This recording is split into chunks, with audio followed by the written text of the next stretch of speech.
channel. I'm Can, your host.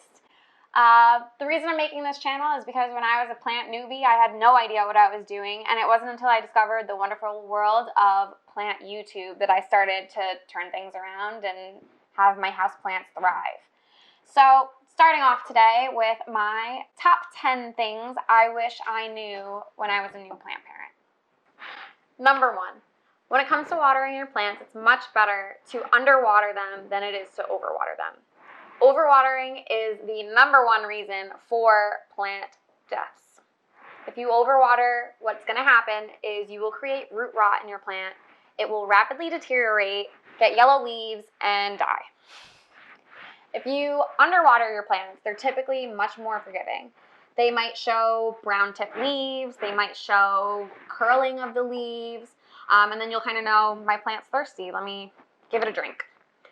Another reason for underwatering your plants is the less water you give them, the more their roots have to reach and grow to reach all of the moist and wet soil. So you actually develop a healthier root system. Number 2, when it comes to soil, Miracle-Gro is not the cure-all. When I was a new plant parent, I almost exclusively used Miracle-Gro, and I found a couple of problems with it. Number 1, it caused major soil compaction. So the roots of my plants weren't getting enough oxygen, and the plants weren't really doing well because of it.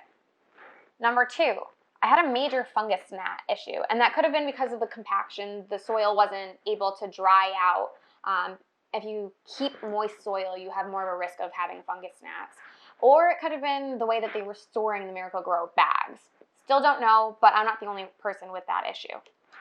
When I started mixing my own soil, however, all of those problems went away and my plants really took off. So I'd highly recommend either using a better soil or amending soil with perlite, worm castings, orchid bark, charcoal, and coco coir or sphagnum moss. Number 3, don't overpot your plants. So when I was a new plant parent, I'd bring a plant home. I got all excited when it started thriving for me. I wanted to put it in a bigger pot so I could get a bigger plant, right? Makes sense. But what I would do is put it in a much bigger pot because I wanted a much bigger plant. And that was the problem. Now, if you have a plant that was maybe in a 4-inch pot and the roots have filled out that pot, if you put it in, say, an 8-inch pot, the roots won't close to fill that out. What's going to happen is you're going to have too much soil for those roots, and you're going to end up overwatering and killing your plants. So what you should do instead is pick a pot that's maybe 1 to 2 inches larger than the pot it was in. Number 4, the whole green thumb thing is completely a myth. People say I have a green thumb now. I still kill plants. The whole idea behind it is that you need to know about your plants in order to care for them.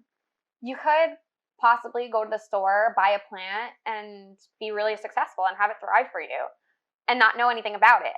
But that's just dumb luck. Number 5, don't buy the pretty plants.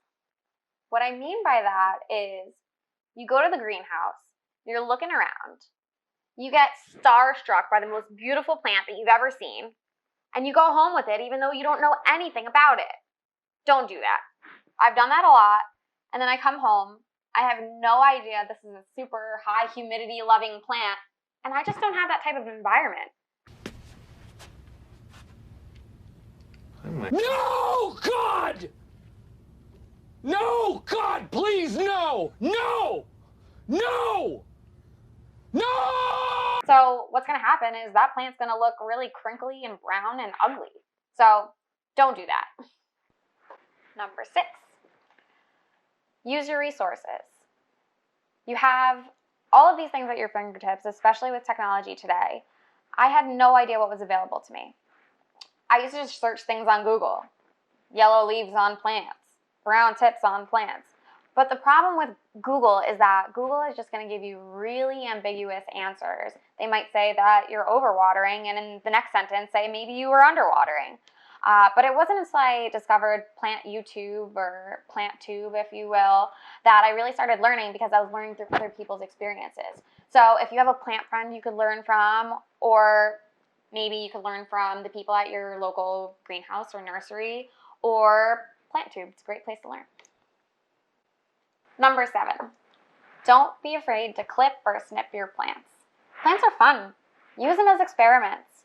You can make new plants from clippings of your plants, and also it really helps the plants. When you clip a lot of plants, they are encouraged to grow bushier and fuller. Number 8, when it comes to houseplant pests, you should know that they're inevitable. They will happen to you. Houseplants have been a huge hobby of mine for probably about 3 years, and for the first 2+ years, I never encountered any pest problems aside from the fungus gnats that I mentioned earlier. But this year, it's happened probably 2 or 3 times. So what you should know is, if you get houseplant pests, that doesn't make you a bad plant parent. Once again, like I mentioned, they're inevitable, so you should treat them that way.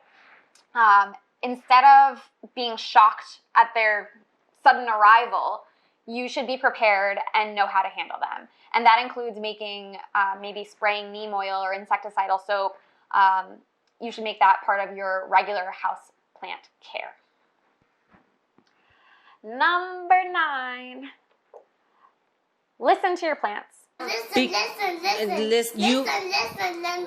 Learn their behaviors.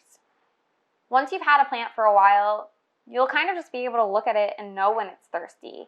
Water would be nice. Or know if it needs a little more sunlight. Or know if it needs some more humidity. These are things that you learn with time caring for plants. But some of them are pretty generic. Like if you start to get brown tips on plants, a lot of the times you're not watering thoroughly enough for the plant. If you start to get yellow leaves, that might be an overwatering problem. So you should see these things in your plants and know how to react. And number 10, take pictures of your plants. It's one of the best things I can recommend that you do. In relation to number 9, it'll help you see their different behaviors better. For example, if you have a peace lily, take a picture of it before you water it. It's going to be a little bit more droopy. And then you water it, and it just stands up right straight. Things like that are really awesome to see. Time lapses are also really cool for that, by the way. But take pictures of your plants. And the other really awesome thing about that is, if you have old pictures of your plants in your camera roll, you can see how much they've grown and what you've done for them. So that's it. Those were the top 10 things I wish I had known as a brand new plant parent. And there are a million other things that I've learned along the way. If there's some advice you'd like to share for the new plant parents, put it in the comments. Also put in the comments what kinds of videos you'd like to see. I plan on doing some videos on propagation, maybe some experimentation on my plants, maybe showing you new plants. Let me know. Until next time, bye. Welcome to WateringCan. I'm Can. This is my show. We're going to do whatever I want. But I'm going to show you how to water plants, how to do other stuff with plants, such as propagating them, whatever that means. This is my watering can. This is one plant. This is another plant. We're going to take the bugs out. We're going to change the dirt. We're going to do all types of things on this show. So stay tuned, and you might learn a thing or two. All right, bye. That was terrible. Goodbye.